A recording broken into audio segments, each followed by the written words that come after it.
కష్టకాలములో కఠిన సమయములో క్లిష్ట పరిస్థితులలో నాకు సహాయము చేయువాడా, నన్ను సృష్టించిన నా దేవుడా, నన్ను పుట్టించిన పరమాత్ముడా,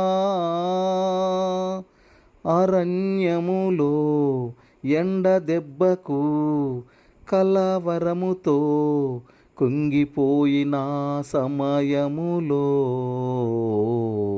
గడ్డివలే నా హృదయము వాడిపోయెనే.